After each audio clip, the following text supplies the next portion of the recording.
Welcome to another episode of Management Muse. I'm your host, Cindi Baldi, and this is my husband and co-host, Jeffrey Tumlin. Yellow! Welcome to the podcast where we try to inspire better work performance. Thanks for listening.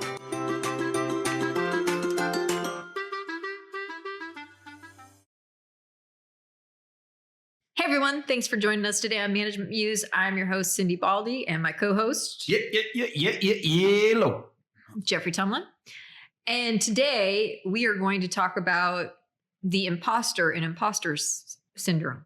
The imposter is imposter syndrome. It's where you feel like I'm going to be exposed at any moment for I don't know how to do this job, or I don't know how to be a mother, or I don't know how to be a husband, or pick your I don't know how to be whatever. And you're already doing those moments thing. Where you feel like you're faking it. Yes. Strikingly, a lot of the time, it's defined as feeling like an imposter, even against evidence that you're not. Right. Yeah, like a manager, for the purpose of this podcast, like a manager might feel like I'm an imposter. Well, how long have you been a manager? Well, 8 months. Well, like I've been doing this job for 8 months.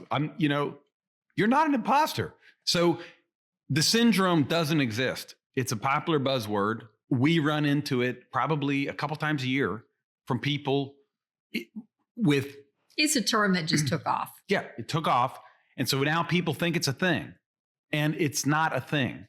There's no such thing as imposter syndrome. And by syndrome, we mean like it's some kind of ailment or disease. Or pathology, yeah. Yeah, it's made up garbage.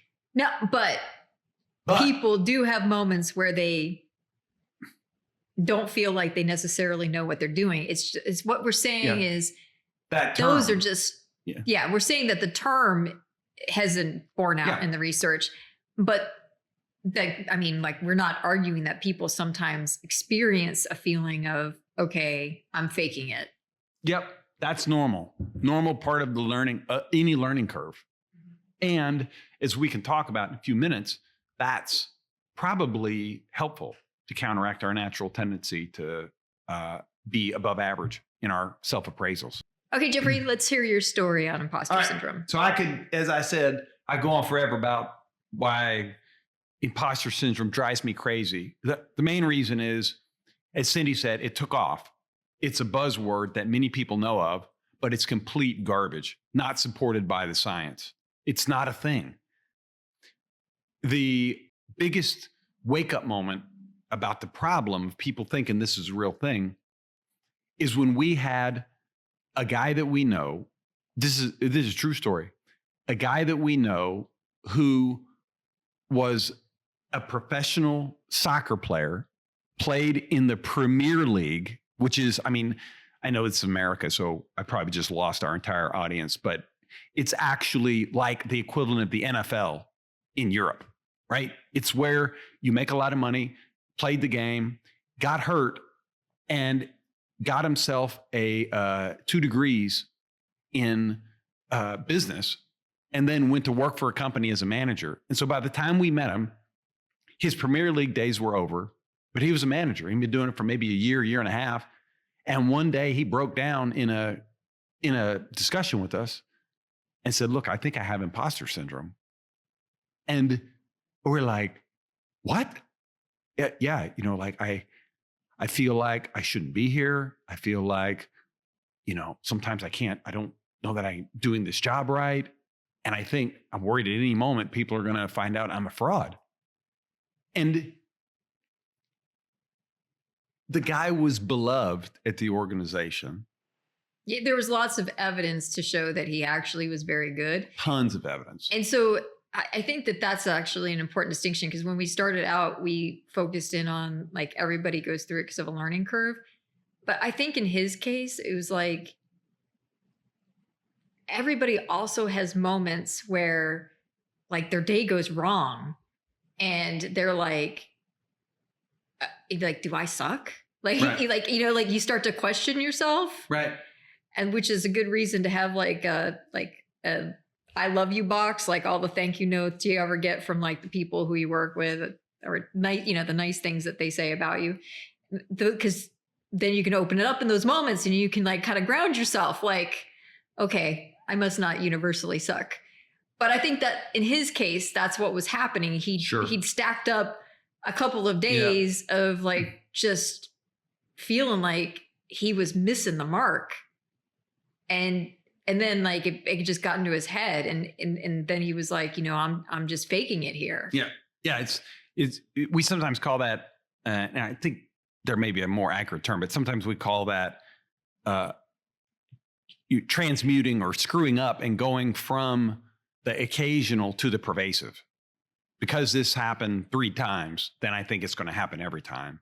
When no, you just had 3 bad days, a bad staff meeting, a bad one-on-one, and something else. Not upset customer or whatever. Yeah. Not everything piled up. Look, if management was easy, we would shut this podcast down.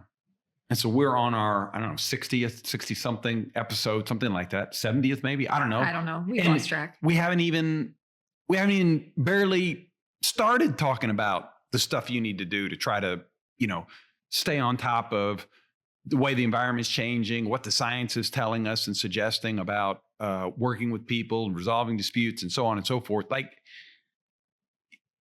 there isn't, if you're feeling like sometimes you wonder, could I be doing this job better? The answer is always yes. Right. But that doesn't mean that you're doing a bad job or that you're coming up short. It's just that it's super complex. Yeah. Yeah. And this pathologizing of my doubts of myself, it causes busy people to burn precious bandwidth, wondering if something is wrong with them when they could instead be actually moving on to the next thing and trying to string together some more victories.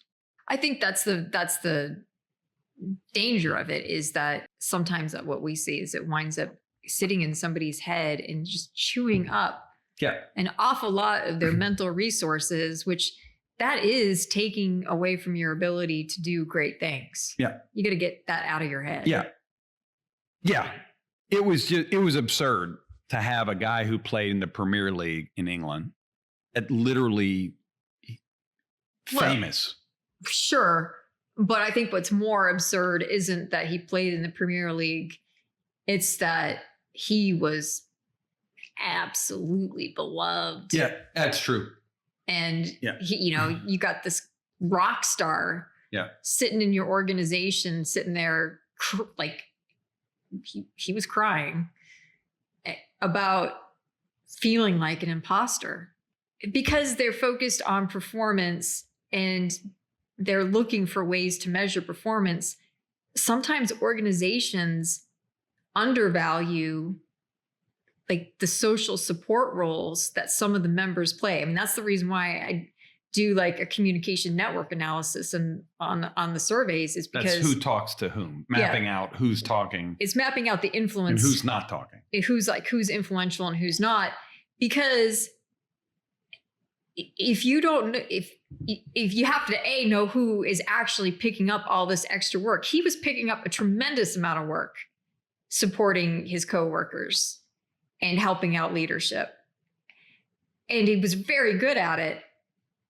And I think he knew he was good at that, but he didn't value it. And part of the reason he didn't value it is because it's not on the metrics. The organization doesn't value it, or they're not. It's not that they don't value it. It's that they're not actively measuring it and using it as part of the metrics to define performance. That guy was doing a ton of heavy lifting for that organization and was super valuable. And he's sitting there saying he's an imposter because he's got like the wrong definition of success. Yeah. Yeah. Yeah. We're trying, all of us, I mean, everybody listening to the podcast, we're trying to build organizations where people are challenged. And when they're questioning themselves, there's somebody around or some mechanism for them to basically shake it off and keep trying. learn from whatever the setback may have been, but keep moving. There's a story, I may have told it before, maybe, I don't know, a season or two back, of when our friend and mentor, the late, great Howard Prince, was in Vietnam. And he was in Vietnam at a time when he was an infantry, which is the basic ground officer. If you ever watched Saving Private Ryan, it's what Tom Hanks was in Saving Private Ryan. Great movie. At that time, that job that Howard had, the tour duty was, I think it was 13 months, but the survival time, the average survival time for an infantry captain was like 9 or 10 months. Howard would tell us that at that time, what everybody knew was this job was actually going to kill you. Yeah. A high probability. Yeah. And just for the record, the job did almost kill Howard. Yeah. Yeah. And so, yeah, he was severely wounded, took a year to recover. He ended up surviving and went on to have a lovely life. But yeah. So he's in Vietnam as a company commander in charge of about 120 soldiers. And he basically described combat as being terrifying, like actually terrifying. And they had their colonel die in combat, got killed. And so the helicopter came with a new colonel, and the new colonel dropped down if the colonel's dying, we're in trouble. And the helicopter drops down in the middle of this remote area of Vietnam in the jungle. The new colonel gets out. He gathers the 4 company commanders, including Howard, and says to them, "Gentlemen, just so we get this perfectly clear and out of the way from the beginning, I'm scared to death. But now that we've addressed that, I assume you are too. Let's move on and figure out how we're going to lead this battalion." Howard said that made him realize he wasn't abnormal. Like what he was experiencing, if the colonel above me in rank, my leader, is feeling that, then it kind of validates to a certain extent. It's not that you being terrified is a shortcoming in courage. Right. Am I an imposter? Right. Should I be leading this company? And you're asking these questions. And then here comes the boss. He says, "Look, I'm sure we're all feeling this way. I am. Understood. Let's move on. We have a job to do and a company to lead." I think that's the reason why imposter syndrome is your favorite thing to rail against. Oh, I will whip this thing for, if you let me do 20 episodes on it, I would. I'm pretty sure people would be sick of it by then. No. But that's the reason, is because it makes people feel like they have something fundamentally wrong with them, when in reality, they're just having a normal human experience. And part of the antidote to helping your employees feel like it's just a normal part of what happens sometimes is actually being honest about the times that you haven't, that you felt it. My basic problem with imposter syndrome is, number one, it's bullcrap. It doesn't exist. And making matters worse, it caught fire. Yeah, basically went viral. Yeah. In today's vernacular. Yeah. And then number two, it's describing people at a very natural moment in time and making it seem so unnatural that it's like a disease. When we want this podcast, we encourage people to be uncomfortable and to be stretching to the point that you sometimes wonder, can I do this? Because that's how significant things are done at work and beyond. And everybody, and we know this because, we have the same feelings as Geoff and Cindi, but we coach dozens and dozens of people who everybody else thinks walks on water every year. And when we get them one-on-one, they have just as many questions and uncertainties as everybody else. And we see that as a normal, not just we, but the big science we sees that as a normal part of the human questioning experience and self-doubt, part of the human experience, part of the learning curve, not a pathology. We are going to create environments where people sometimes question themselves, because if we're building a good company, we're stretching people. And when people are stretched, they're going to occasionally question themselves, and they're going to rack up failures. It's not going to be all successes. And our job as managers is to be there and support people when they've accumulated perhaps a number of failures back to back, or a big failure, or a failure at a time when they were vulnerable for other reasons. You know, they had other stuff going on, they were run down, et cetera. And that's the management implication, is gently tell your people that they don't have imposter syndrome, because it's not a thing. I think it's reframing it where it's not imposter syndrome. You want to shift them to the growth mindset, right? Like, this is just a normal thing that happens when you're doing difficult, challenging things. But like, the goal is to be doing difficult and challenging things in areas that light you up and interest you. Yeah. There's a place we've worked now for maybe 8 years, and we went through COVID with them. And the CEO there takes gigantic risks on people, like routinely brings people up to the executive team 2 levels down and pulls them all the way up and then sets them in a big chair. And we coach all of these people, and they are all terrified of this. But the CEO is there. We're there as a support. And the rest of the team understands that terror, because they got picked up on their own. Probably 80% of the executive team got yanked up 2 levels up and in place. And so there are all of these reinforcing mechanisms. Us as external coaches and consultants, the team day to day who understands, and they're pretty good about having social support of these people. And then the CEO herself, who basically does the perfect 1-2 punch. You know, we talk about the master recipe of coaching being stretch plus assurance, and that you need both. You need a stretch, or you just, people are doing a job that they could do in their sleep. And you need the assurance so that you don't have this self-doubt, which in some cases, the point of this podcast, spirals into, you know, am I an imposter? Am I a fraud?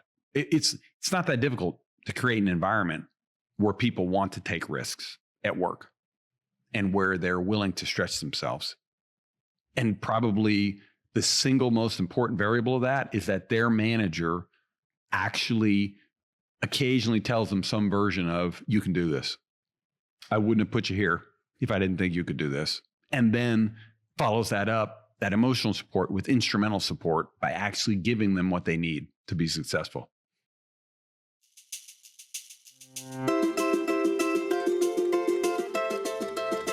Hello, Musers. Now it's time for commercial break. New book. Wake up, nerds. New book. Uncertainty Playbook. Look who wrote it. Your buddy Geoff and Cindi. It's not that thick. You'll be able to read it. Look, I don't know how much time you spend readable. Watching Game of Thrones. You can make your way through this book. Mm-hmm. That's how out of date he is on TV. Oh, what's the new thing? Squid Game. I don't know. I know you're watching them Squid Game.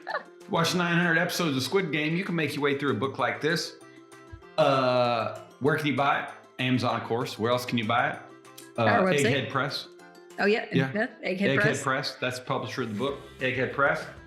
Or there's a link on your company site, culsure.com, CULSURE, or ondemanleadership.com. Why should you buy this book? Well, You got any uncertainty in your life? Want to know 14 strategies for how to manage it better? We don't think uncertainty is going anywhere. We talk to a whole lot of executives in one-on-one sessions, and they unburden themselves about all the things they're facing. And I think the important thing is for people who strive to be a manager or a leader in an organization, like uncertainty, like a big part of your job is actually taking the uncertainty as much as you can out of the equation for your employees. Yeah. 25 bucks, that's all it'll cost you. Not even as much as you burn eating at Chili's. Do people eat at Chili's anymore? I'm not sure. Bloomin' Onion.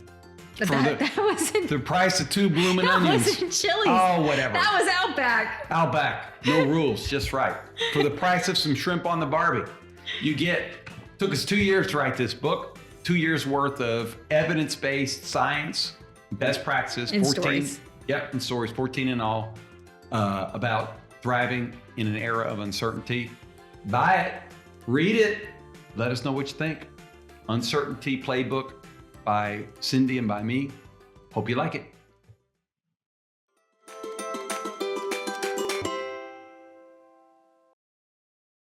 I also think the manager and all the other forms of leadership play an instrumental role in overcoming imposter syndrome in what we talked about earlier, and just sharing their stories. Yeah. Because we know that makes a difference on people's abilities to bounce back. Yeah. And it's interesting. I hadn't put it together like this until you just said that, but that CEO herself came up through the ranks. That organization is nice because they are giving people a chance who have demonstrated some real talent, but are not your stereotypical hire. Yeah. They gamble. And I would say in the time that we've had eyeballs on the company, which has been 8 years, we've seen, and so when we came on, some of the senior leaders we learned were gambles. So depending on how you're counting it, but I would say probably 10 to 12 times the CEO's taken a big gamble like this on the executive team. And in all but 2 of the cases, it's worked out. And those people are wildly committed to the organization. If you are actually running your company right, people are going to notch up failures and question themselves occasionally because they're getting stretched. And so you need to build the supporting infrastructure for that. Well, and that's how, in a sense, organizations are set up. I mean, a hierarchy only allows a small percentage to get to the top. That's right. And you and I, we're the paid external consultants for a lot of companies where we try to basically encourage those people, try again. Was it really unfair? Or did you just not study as hard as you should have? Or was it just you were going for a job where the competition was stiff? Like we see this all the time for people just below the level of CEO. They're amazing. They're water walkers. And so they apply for CEO jobs and they don't get the first one they apply for. Well, there's a reason for that. A lot of people want CEO jobs and they're as good as you are. And you're going to have to, and I don't know what you tell your folks, but I tell my folks at that level that they've never had a CEO job, but that's the one they want. And they get their first rejection. And some of these are fast movers. They've never been rejected anywhere else. I was just going to say that. And these people going for CEO, I tell them, you're probably going to have to do it 3 times because you got to figure by the time you get the call for the final round, and I'm only talking final round. I'm not even talking about them getting thrown out before. By the time you're in the final round, there's probably 1 or 2 other people you're competing with. And it is straight up. And we prepare and we help people prepare and we help them get ready. But it's like flipping a coin because all 3 of you are extremely qualified. Yeah, I once had a good friend who wasn't going for a CEO job. She was going for a job with a company that she'd been working with for a while. And she knew that she was one of 2 people, and they wound up giving it to the other person. And, you know, we had a conversation about that. And I said, you know, it's unlikely that it's a failing on you. You made it to being one of two people. It's that person had something that the people making the selection decided that was like the better option to go with. And so it's not really a failing on you. It was just a matter of fit. And then they came back and they wanted, the person had decided to not take the job, and they came back for her. And she turned to me and she's like, you know, should I just go tell him to, you know, go take a hike? And I'm like, no, because you wanted this job before the rejection happened. And again, it wasn't actually about you. It was more about the other person, and them coming back only validates the fact that it was never about you. Yeah. Yeah. Sure. Yeah. Yeah. I remember it was my first job in the Army. I was a platoon leader, and we were short of, I was a second lieutenant. We were short of first lieutenants. And so within a matter of months, they moved a bunch of us second lieutenants into first lieutenant jobs, just because we didn't have enough. Right. And I was in the running for the top job, which was at the time called a scout platoon leader. I was an infantry platoon leader. And it was basically me and my roommate, Justin, and we were in the running for the top job, which was the scout platoon leader, that's the most, you know, that's basically widely understood to be the best job you can have in an infantry battalion, is the scout platoon leader. And they give it to the best person, so on and so forth. And so we were in the running for it, and Justin got it, not me. And the colonel brought me in to basically tell me I'm not getting that job, and then tell me the job I was getting, which ended up being a logistical job. And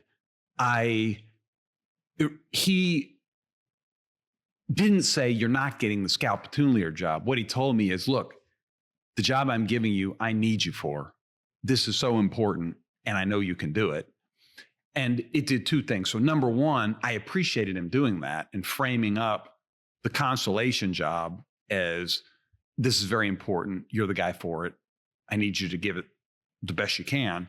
And there may have been some truth in that too. I mean, like, between the two of you, you may have actually been the better fit for the logistics job. Yeah.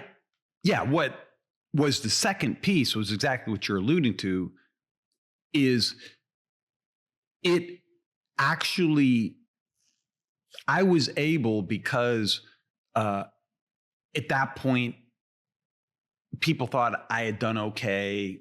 I graduated from the Army's Ranger School. So I'd done a few things in this area where it was clear I belonged. I wasn't an imposter. But that, not getting that job, caused me to actually reflect on, you know, my roommate, he's actually a lot better at this than I am, like a lot. And it was the beginning of me beginning to get a more accurate self-appraisal, which we might as well talk about right now. Another reason that I dislike imposter syndrome is that not only is it not exist for real, but the thing that does exist of us being overconfident, like, that's been well documented. Like, this is much more of an issue that we should be working on with people. Me not getting that job, and it going to, first of all, it went to the right guy. He went on to be Special Forces, as he well should have. He was that good. I went on to get out of the Army the first opportunity I could, not because I disliked the Army, but because it helped me more accurately see, not am I an imposter? No, I could have stayed for 20 years, and that could have been my career. And I would have been good, but not great. My roommate was great. And eventually, if I stayed long enough, that pipeline was going to narrow, and there was going to be a lot of great guys in old Geoff. I did not know you then. As you should thank your lucky stars that you did not. As many of your friends have told me. Have you probably would not have found that version of old Geoff quite as amusing as other people did. Yes. There are many people who miss that version of old Geoff, but I like this version of Geoff. But what I know about you, and it's a lot, there is no way that was a good fit. Yeah. Yeah, you did it. You sucked it down and you did it. But I just know your heart and your personality. I mean, your personality probably allowed you to survive doing something that was really not a good fit. Yes, I think it's fair to say, as the old cliche goes, I'm a lover, not a fighter. But I never felt like an imposter. Right. And yet I felt very stretched. I tell this before and people think it's a joke. I'm afraid of the dark. I'm scared of heights. And I went to Ranger School and was successful, And was rappelling off of granite or whatever. Yeah, managed to graduate with the help of Pete Von Alt and Rob Morris and a bunch of other people who pulled me through that school. But I never felt like I didn't belong. I constantly felt like I was at the limit of my capabilities. And upon reflection, later in the, after I was into my unit and had a few years, I felt like, okay, I'm seeing other people who are better at this naturally. It's a better fit. What else might I do with my life? And that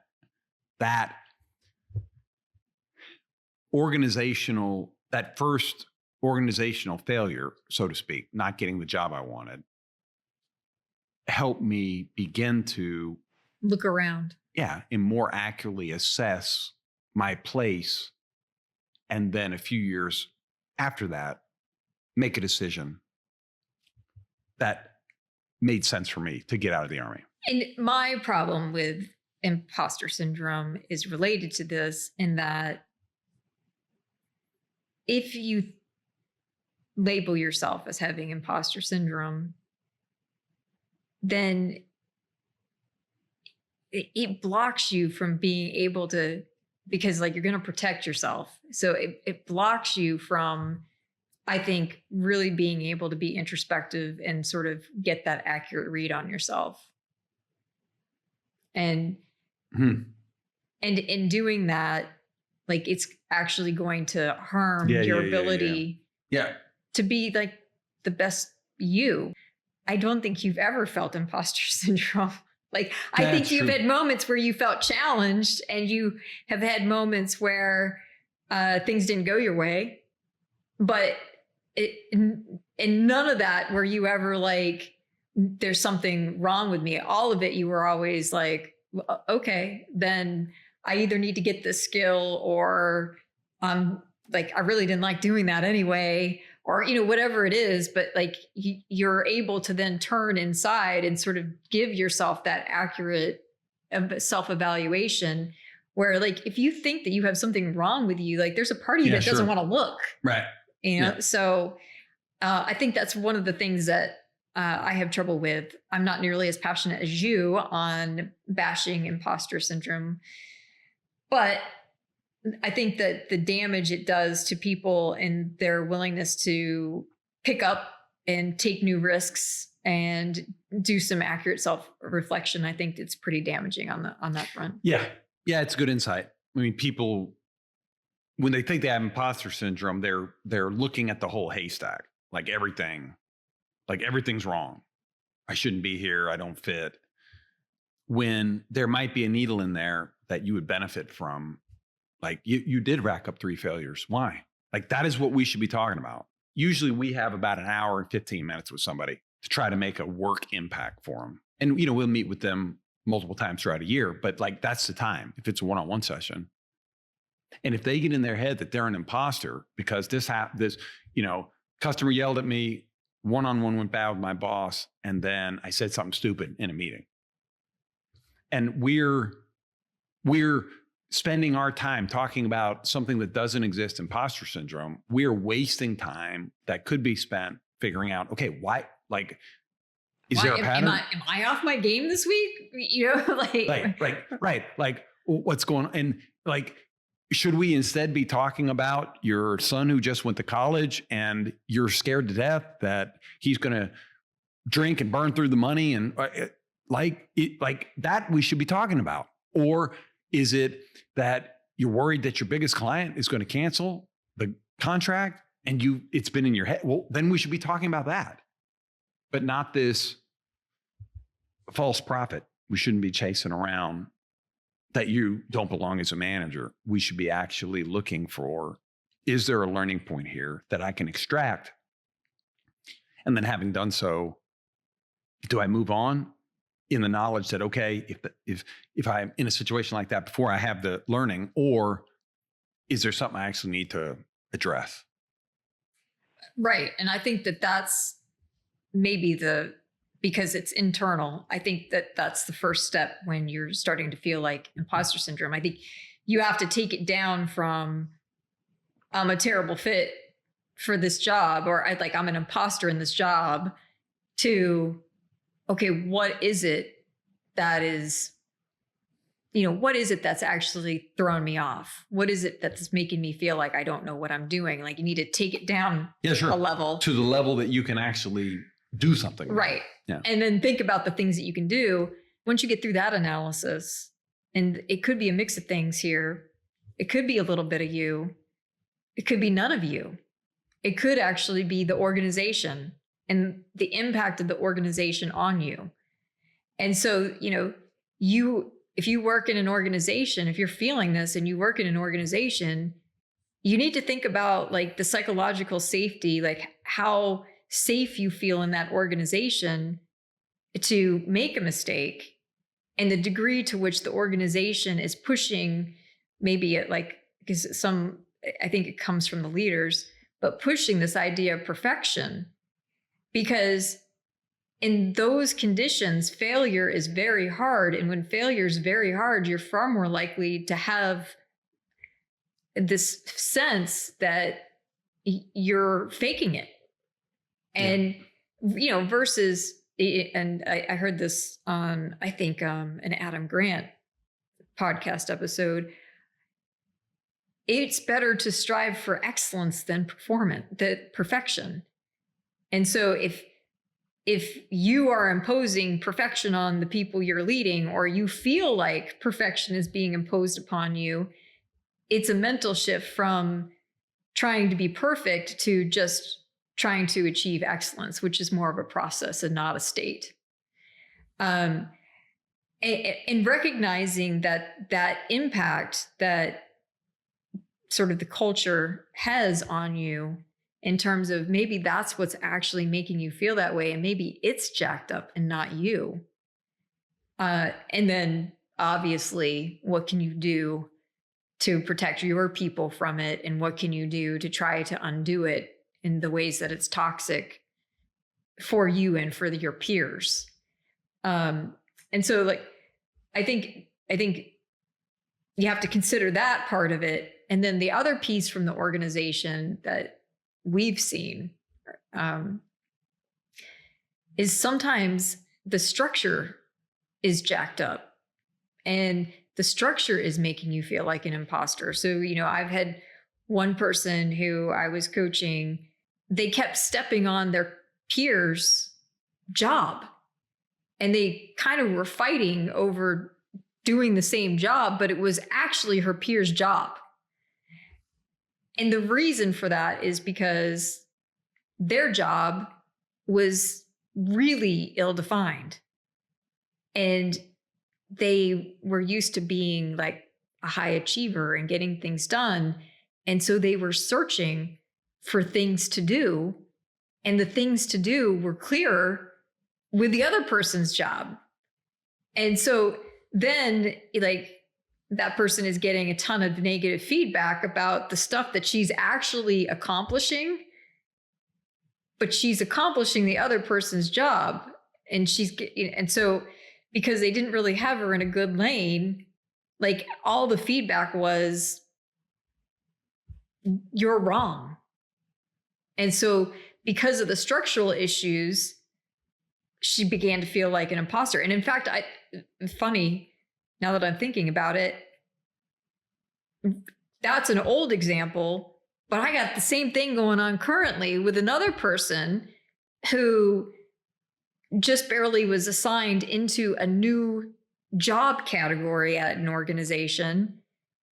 And it's a very busy organization. The leadership is always like going $180, and they change very rapidly without much like preamble. And so they created this position, and it's completely ill-defined. And so this person is doing the same exact thing. They're looking around, they don't really know what to do, and it's making them feel terrible about themselves. And so then they start to pursue this other person's job, and this other person is very well thought of in this organization, has like the highest level of support. And so when that high level comes to her, the person who has the job comes to her and is like, hey, train this person up. And her response is, no, I'm not going to do that, because that's not her job. This is my job, and I already have somebody I'm cultivating by the way that the hierarchy is for my job in the future. So no, I'm not training this other person. This person needs their job. And she pushes back. But this poor individual who's in the ill-defined job is dying from imposter syndrome. And it's 100% the organization. Yeah. Sometimes it's the people getting in their own heads and worried about, am I a fraud? And sometimes it's the organization being too critical, being too intolerant of failure, or setting a role that's very ill-defined, which happens all the time, or just being what sometimes people call toxic, just the environment isn't friendly. Right. The environment feels like it's waiting for you to fail. Yeah. If you are a manager and you're experiencing this, like that's sort of the process to look through what the sources are. Yeah. If you are an organization who gets a sense that if you're a leader of an organization and you have people underneath you and you get the sense that they are experiencing what they are calling imposter syndrome, even though we would not call it that, then these are the mechanisms that you would try to pull upon to try to straighten that out. It would be going to the person and trying to help them understand that they're doing a good job and providing the support to be able to help them grow, and taking a growth mindset with them. It's making sure that your feedback and your safety, like in terms of like ability to fail, isn't out of whack, and that people actually know what's expected of them. If you can do all that, then you'll help people stretch themselves without spending too much unnecessary time worried if they can actually do it. Thanks for joining us today on Management Muse. Hope to see you soon on the next episode. And we appreciate all the things that you can do to help us be visible to anybody else who's interested in management podcasts. Yep. See you later. Bye-bye.